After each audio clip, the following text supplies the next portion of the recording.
Hey there.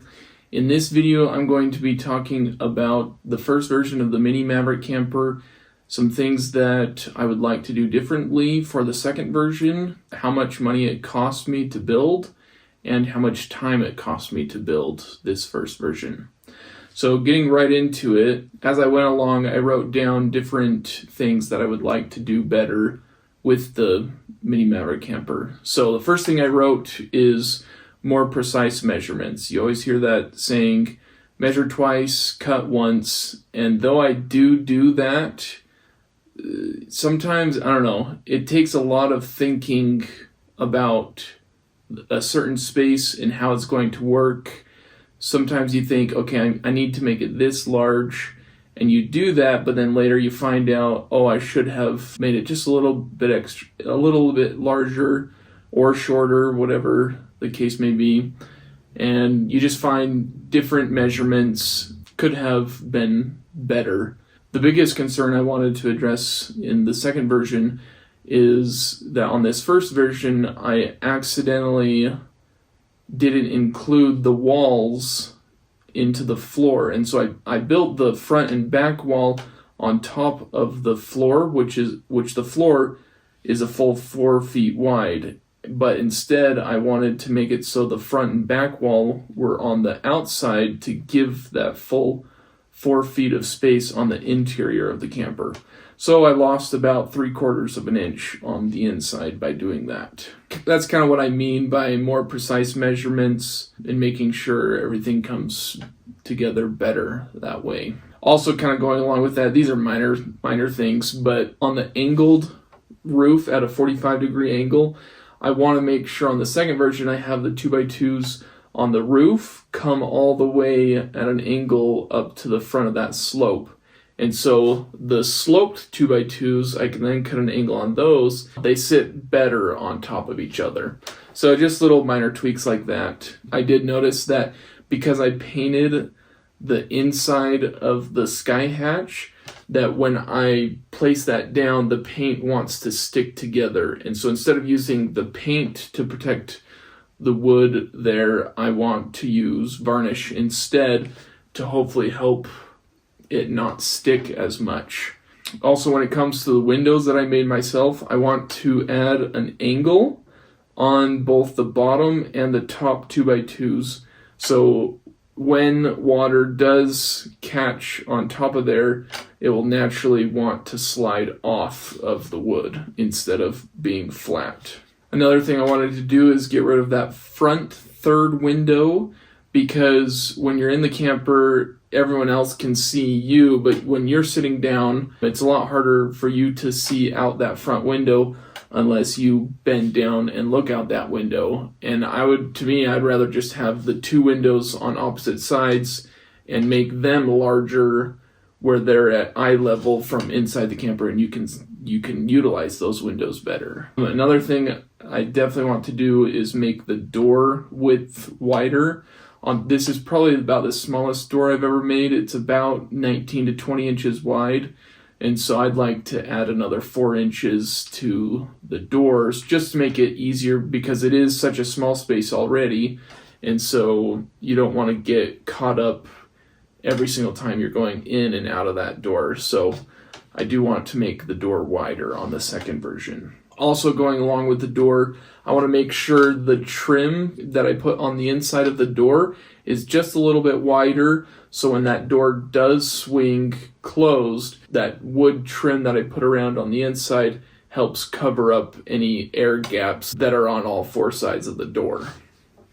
So I just want to make sure that wood trim is just a little bit larger. Kind of going along with the precise measurements as well is I want to lower the windows by 1 inch. They have the same amount of space on the sides as they do on the top between the wall and the roof. Another big adjustment is that front storage shelf. In the first version, having that storage shelf come out so far into the room, even though you can still sit from side to side just fine, having it come so far into the room makes it feel way more claustrophobic in there. And when you're sleeping, if you have 2 people under there, it does make it feel more claustrophobic. And so I want to push that shelf like 6 or 7 inches further back and maybe tilt it up just a little bit. That way it doesn't feel quite as claustrophobic inside the camper when you're sitting or sleeping inside. Because of that, I'm going away from the microwave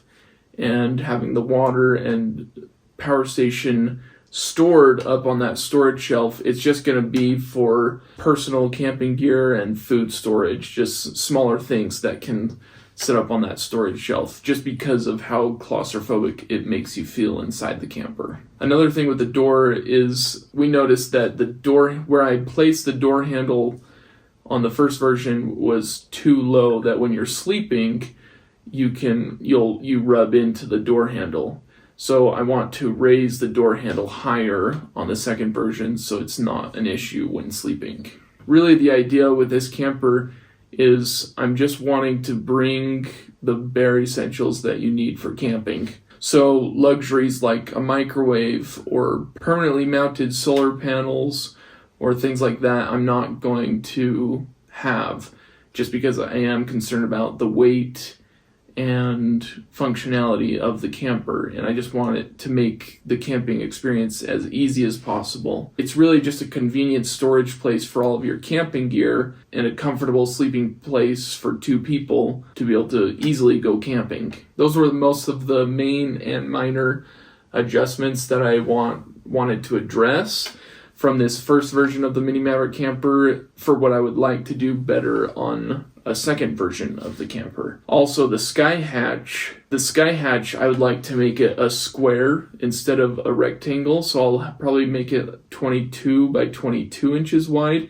instead of 20 by 24 inches wide, a rectangle. And the overall dimension of the camper itself, I'd like to reduce by 1 inch. That way the entire camper is 5 feet exactly in height, and it just helps reduce wind drag and reduce how tall it is on the truck itself. Because even though you can't stand up inside the camper, when you put the camper on the truck, it does still look really tall from the outside. Reducing the height any amount will help with all of that. These were just some of the ones that I wrote down. There's going to be other adjustments as well that I'll address for the second version. One little addition that I'm going to be doing is the diesel heater. Instead of mounting the diesel heater permanently onto the camper itself, I decided I'm going to be purchasing a portable diesel heater enclosure, so that way I can use the diesel heater for more than just the camper. So I have a tent outside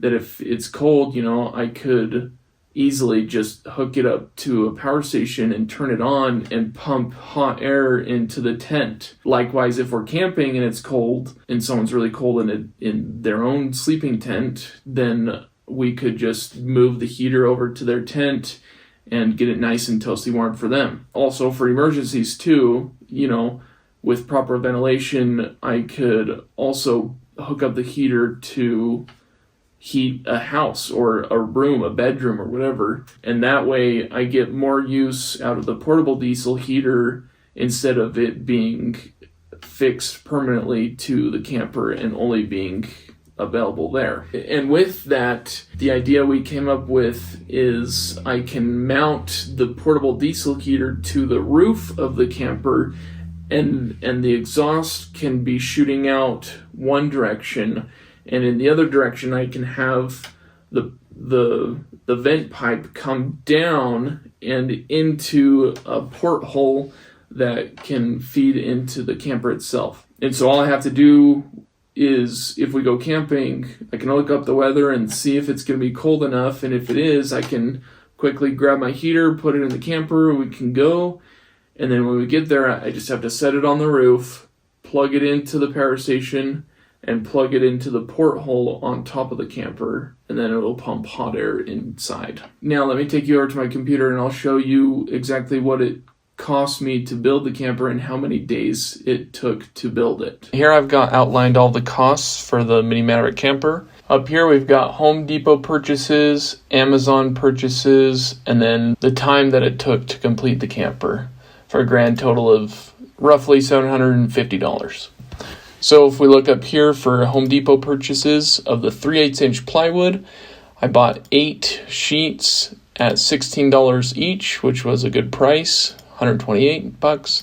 5/8" plywood, one of those for the seat and the floor. 2x3s, approximately 20 2x3s at $350 each. 2 gallons of paint, interior varnish, screws, glue, caulking, doorknobs, hinges, plexiglass, tie down and anchors, and a few other miscellaneous costs. Roughly $500 at Home Depot.